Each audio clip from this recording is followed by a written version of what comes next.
Good morning and welcome to Morning Movie News.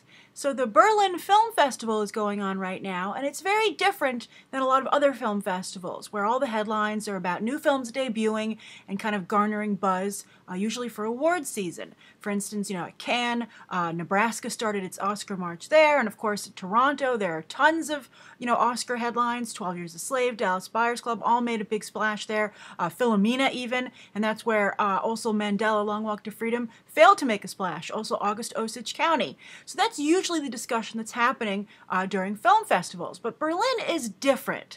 And that's because not only are films debuting there, of course, for instance, Monuments Men is making a big splash there because it's, a World War II film that takes place in obviously Germany, and it's coming out right now, so they're using the festival to their benefit for that reason. But also what happens at Berlin is that apparently a lot of Hollywood films are trying to sell foreign distribution rights.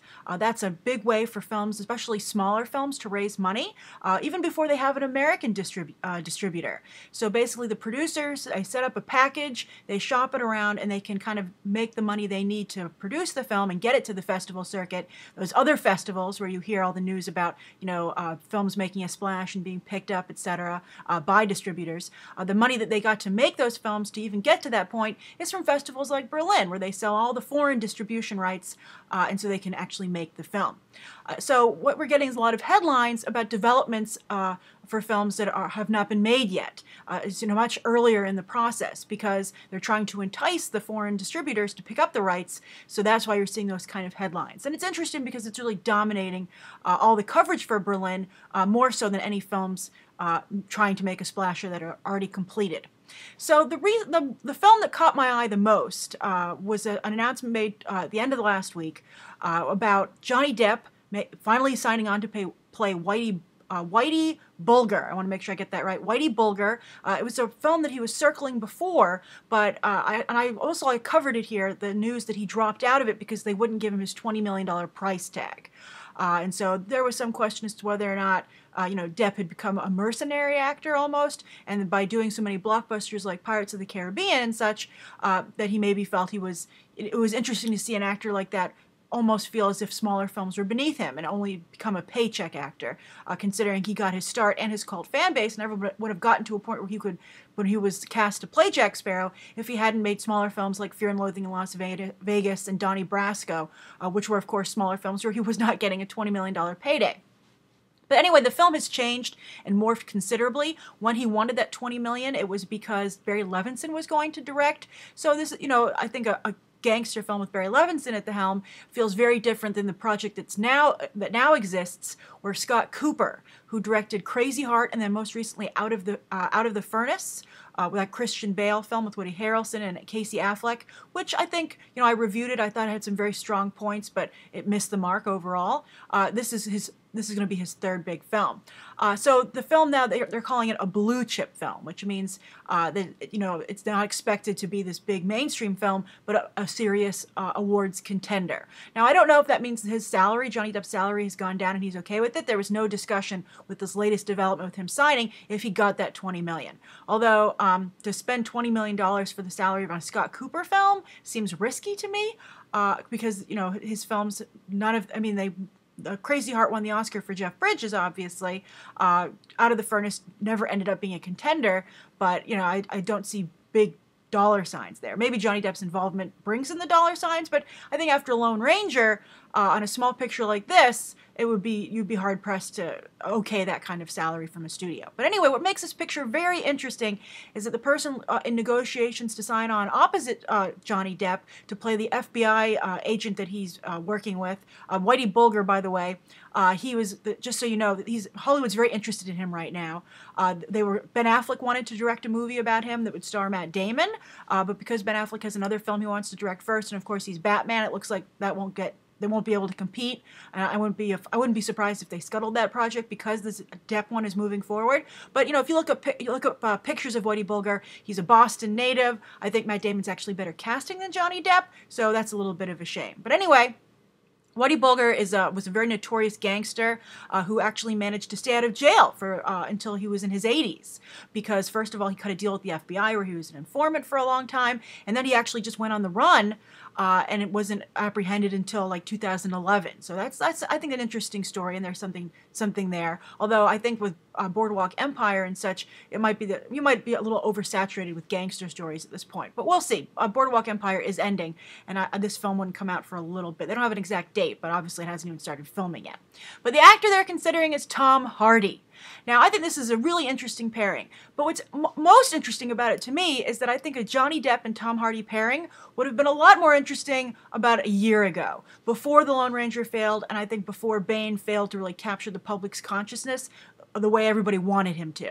I think a lot of people were expecting a Heath Ledger style and certainly caliber performance, that iconic, and it just never materialized. I'm not sure whose fault that is. I think Tom Hardy is a very good actor, but you had someone who was really on a roll in Hollywood, and I think he's kind of faded a little bit. So, you know, who knows if he's going to be able to, you know, recapture that momentum and become the actor that I think for a while it was looking like he was going to become the movie star.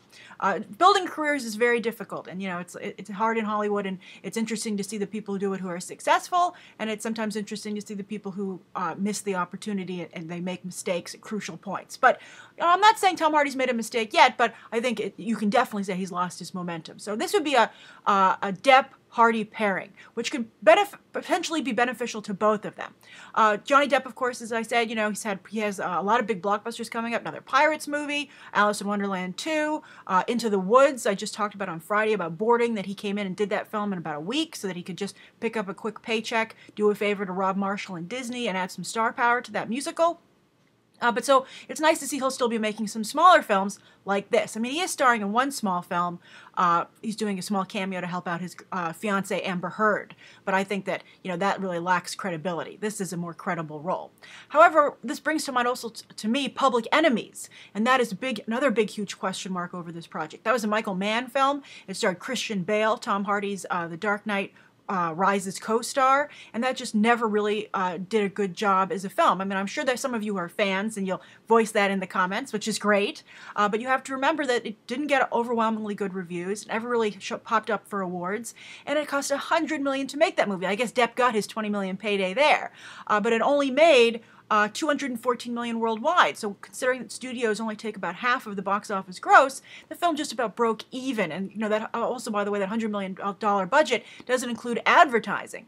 And also it's funny because I remember that film was shot on video before video, you know, really was in its peak. I think now it'd be hard to tell the difference between a video and a film shoot. But when you watch Public Enemies, you can tell it's shot on video. It's not as rich as I think people would like, and I think that also hurt the film. It had like, as I recall, like a television-esque quality to it. You know, back when that was not a good thing. So we'll see how this comes together. Tom Hardy really needs to be back in the public eye. He has a couple of films coming up. Mad Max was supposed to be his blockbuster film. That's now coming out in 2015, even though it's already shot. So that's like a year of post. That's amazing. Also, he has Locke, though, which is like a character study. It all takes place like in one car, a single car trip, and he's in the front seat talking. A clip surfaced. It played at Sundance. I think it was pretty well received. But again, didn't make huge headlines, though, which is interesting.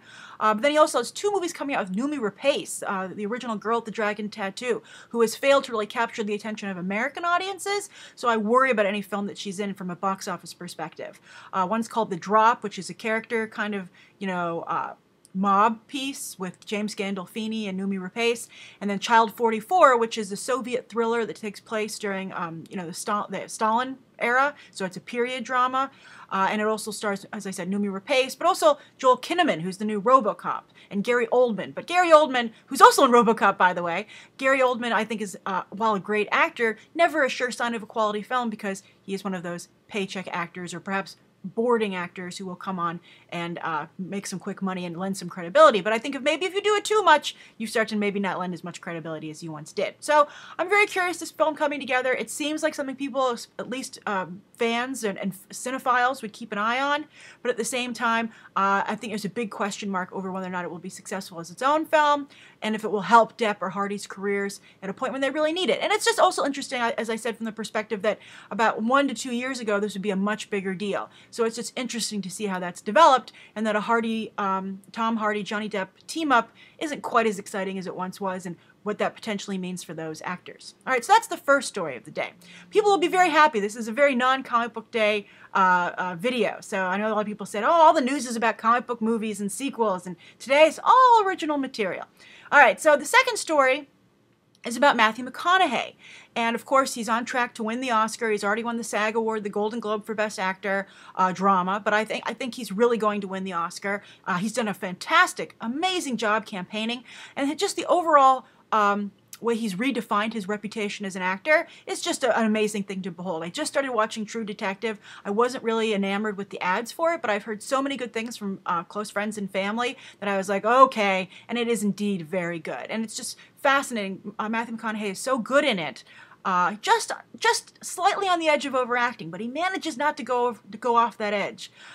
So I'm really impressed with his performance, and I just marvel at how all of a sudden Matthew McConaughey is a serious actor and like an artiste almost. It's funny to see. It's a really amazing thing to behold. But a lot of times when people win Oscars, for instance, Nicolas Cage, they go off and they start to make, they start to cash in on that by lending their Oscar credibility to subpar films. Although I did like a lot of Nicolas Cage's work for a while there. I mean, so I think that I like what he did after winning his Oscar. I believe he did The Rock after winning for Leaving Las Vegas, or that film. I think that's the order. But still, I mean, I think you can argue that maybe it would have been nice if he'd made more highbrow films, but I like some of the stuff that came out of it. But anyway, what's nice about Matthew McConaughey is that this seems to be this change in him seems to be something he wants to make permanent. He didn't want to just prove that he could do it, that he could win an Oscar, and he's not going to just run back to romantic comedies. He really wants to be this serious, highly regarded actor. Of course, he has Interstellar with Christopher Nolan, but he's now signed on for this film with Gus Van Sant. And it sounds really good. It's called Sea of Trees, and it's about this forest, this infamous forest in Japan near Mount Fuji, Mount Fuji, which is apparently a suicide forest. And I've never heard of this. I love it when Hollywood unearths these great facts and is able to put an interesting, compelling narrative around them. But there's this forest in Japan where people go to commit suicide. And I just think that's, as I said, a fascinating, just when you find something like that as a writer and a filmmaker, you're like, wow, eureka! The movie practically, we're on such a great start here, and I think this is something that people will really be paying attention to. So the storyline is basically an American who wants to commit suicide, will be played by Matthew McConaughey, goes to this forest, but ends up meeting a Japanese man who's trying to commit suicide there, to be played by Ken Watanabe. How wonderful that he's back on Hollywood's radar. He was doing so many films, but then disappeared for a while. But the third story also about him. He's in another film. But instead of committing suicide, they decide to go on a personal journey of exploration.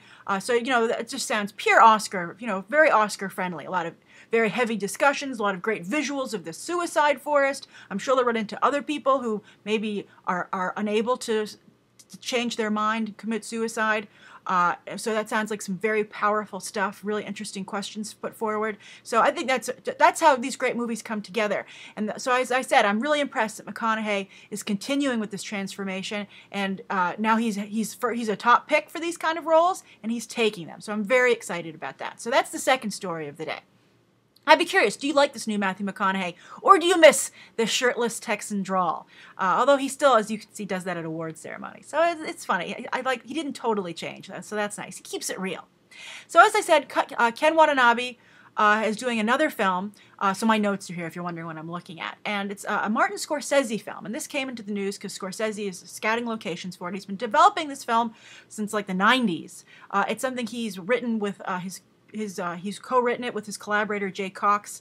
They did a number of films together. Scorsese, of course, Goodfellas, Gangs of New York. He was more involved with those scripts, and so hopefully this will be at that level. This would be wonderful. And it's a film called Silence, and it also takes place in Japan, and it's about two 17th century Portuguese Christian missionaries who go to Japan not only in search of their mentor, who I guess has gone missing, but they want to continue to promote Christianity at a time that Japan didn't want any of that. And so, it was a very dangerous time to be a Japanese Christian. There was persecution, not only of, converts, native converts in Japan, but anyone, of course, trying to come over there and spread the gospel. So that sounds like a very interesting setup right there. But I like the casting a lot. Ken Watanabe, they don't say who he's going to be playing, but he'll be in the film. Liam Neeson will be in the film. I'm guessing he's probably the missing mentor.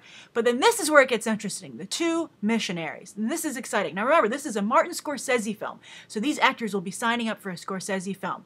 Andrew Garfield from Amazing Spider-Man. I'm so excited about that. He had a great debut in The Social Network, but he's been very busy with Spider-Man. It's taken up all of his time. I like him in the role, but I know some people don't. So that's exciting. But then Adam Driver. I know if you watch the show regularly, you know I'm a big Adam Driver fan. I'm very excited for what's coming down the pipeline for him. I think he's a great actor, very charismatic, a really good on-screen presence. So, and I think he'll work well with Andrew Garfield. So to see the two of them in this kind of really intellectual, heady period piece with a lot of heavy themes going on, I just think is going to be exciting. I think they're well cast, and I think it's a great step forward for them. And it's nice to see, another pet peeve of mine is when directors only work with the same actors. I don't like that.